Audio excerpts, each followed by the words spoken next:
But I have to be impressed that Mayweather reached out and hugged Judah instead of just the traditional touching of gloves to begin the 12th. He was trying to say, okay, let's calm down here.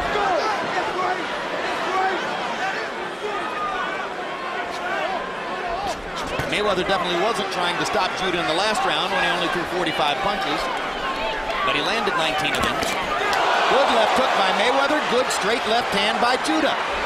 And Mayweather grins at Judah, which shows you it was a good Judah straight left hand. This time Judah misses over the top as Mayweather ducks perfectly. Zab is realizing this is the last round, so he's definitely trying to get that left hand in there. He needs to throw combinations. Yeah, one punch at a time isn't likely to do it. No, especially against Floyd Mayweather, because he's just too fast.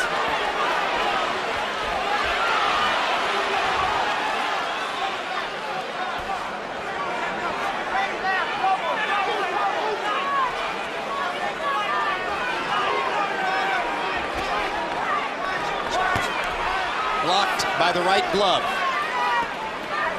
Having seen what happened in the first 20 seconds, Mayweather now utterly conscious of the fact that Judah wants to land one big left hand.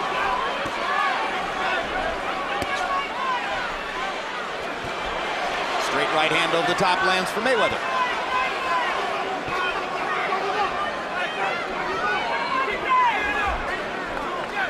Pressure, pressure, pressure.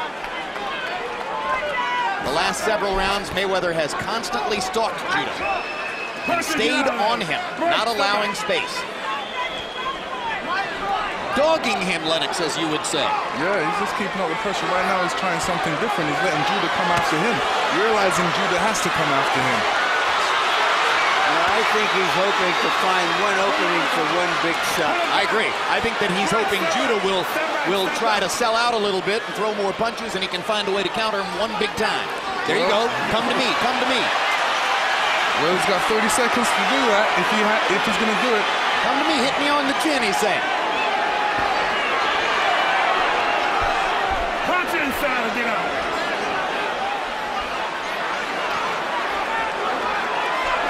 There it is again.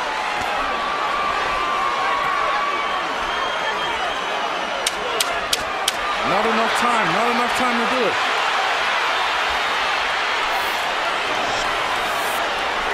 Judah waits till the last 20 seconds of the fight to sort of give it one desperation shot.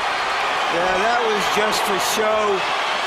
When he needed to do it in the middle to the late rounds, he laid back because he didn't want to get hit.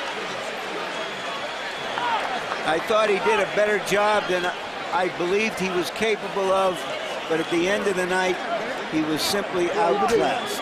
Well, one thing's for sure, against a great fighter, Lennox, one of the best ways to get hit is to fight as though you don't want to, right? Right, definitely. It's hitting the other guy that keeps you from getting hit, by and large, right? So there's the hug from Yoel Judah to his son Zab, and you can see the marks on Zab's face that show you the punishment he took from Mayweather in the last 6 rounds of the fight.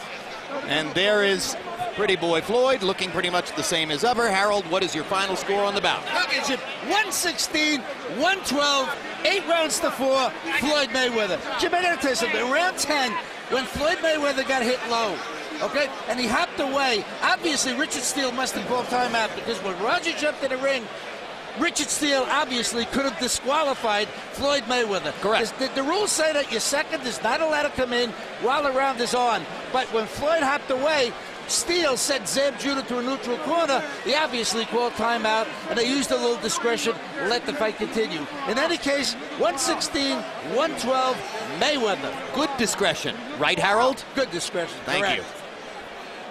you. You agree that Mayweather won the fight, Lennox? Yes, I do.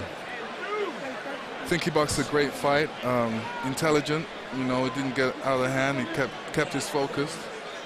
Didn't let that low blow do anything to him, and did what he had to do to win the fight.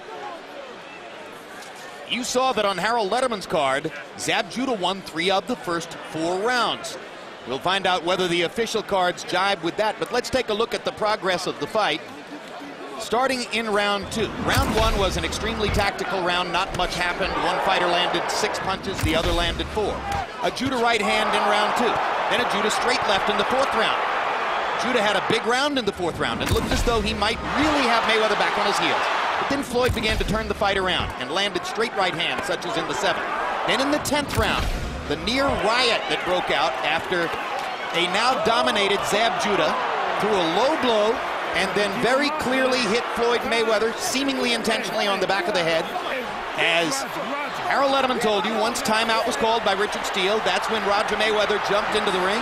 Yoel Judah came across the ring to talk to Roger. Leonard Ellerby got in the ring as well, and a melee broke out. They finally resumed fighting, and in the 12th round, Zab Judah could not close the show as Floyd Mayweather invited him repeatedly in the closing seconds of the fight to hit him on the chin by way of saying, "Hey, sucker, you can't do it." Let's go to Michael Buffer for the official decision on this fight. Ladies and gentlemen, we go to the judges' scorecards. Dave Moretti scores at 116-112. Jerry Roth, 117-111. Glenn Hamada, 119-109 to the winner by unanimous decision, and new champion, still undefeated from Grand Rapids, Michigan, Pretty Boy Floyd Mayweather.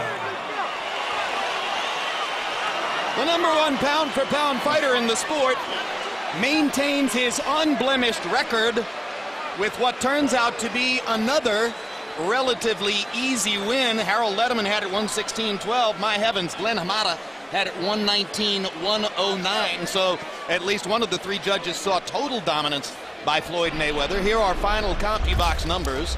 Judah landing a total of 82 punches in the fight, and Floyd Mayweather landing 106 more of them, even though Floyd threw 40 fewer punches than Judah. So final CompuBox numbers show Judah landing at less than half the rate, and almost a third of the rate of Floyd Mayweather. And in the power punch category, the dominance is even more clear as Mayweather landed 86 more power punches, threw 133 more power punches, and landed at the significantly higher percentage. When you land nearly 50% of your power punches, you're going to win the fight unless the other guy does something extremely off the board, and Judah wasn't able to do that.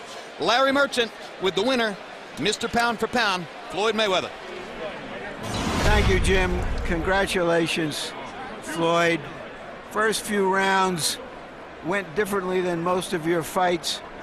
Why? Well, you gotta realize, I knew Zab Judah was a front runner. But first of all, I want to thank God for this victory. Thank all the people who supports Floyd Mayweather. I knew Zab was a front runner. What do you mean by that? A front runner is he's strong for the first 6 rounds, and after that, he gas out.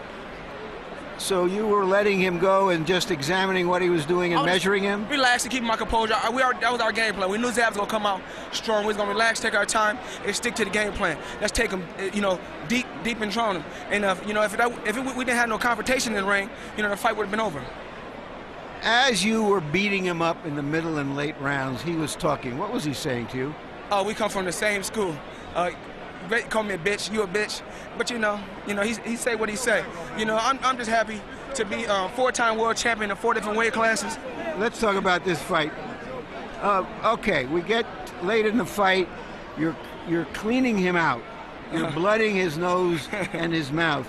Did you think he went below the belt deliberately to get even with you? I don't know. I don't want to say anything bad about Zab. It was a great fight. He's a great fighter. Do you think your uncle, your trainer, thought that, and that's why he got so excited? My uncle already said he was going to do that. He did? My uncle said that 2 days ago. He said, once you get the beating on him, he's going to do something dirty to cause a confrontation, and we're going to have a problem. And we knew this was going to happen, but, this is boxing. I just want to be a gentleman. I respect Zab Judah. I respect this camp. And tonight he made me respect this fight game, but I feel great. I just want to, continue to beat the best they got out there. Was he a little bit more solid and less odd and weird out there than you expected? I hurt my hand in the fight. Actually, I hurt my right hand. That's why I wasn't using my right so much towards the end. I hurt my right hand early on in the fight. But I kept using it. I went back to the corner and said, keep using it, keep going to the body, keep breaking them down. And, I wasn't using no power shots. Now, all I was doing was trying to break him down and punish him. You said you wanted to punish him. You also said you wanted to knock him out. Are you disappointed you couldn't get him out of there? I think I could have got him out of there if the confrontation, because that's when I was pressing harder. But you know, the confrontation threw me out of my zone. I was in the zone. But once all that confrontation got going on in the ring, it threw me out of my zone. So you just felt you'll just win the last 2 rounds, glide through it? Yeah. Just box the last 2 rounds and just take the victory the best way. Thank you very much. Thank Congratulations you. against Floyd. Thank you. Jim? All right, thank you very much, Larry. Lennox Lewis, as the #1 pound-for-pound fighter in the sports, marketing power and popularity continue to grow.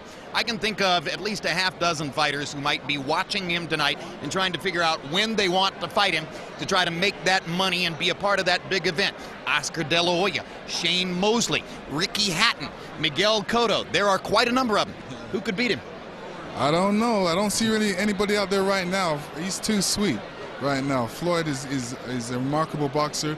He shows great talent, great speed, and it's going to be very difficult to beat him out there. Yeah, it's probably going to be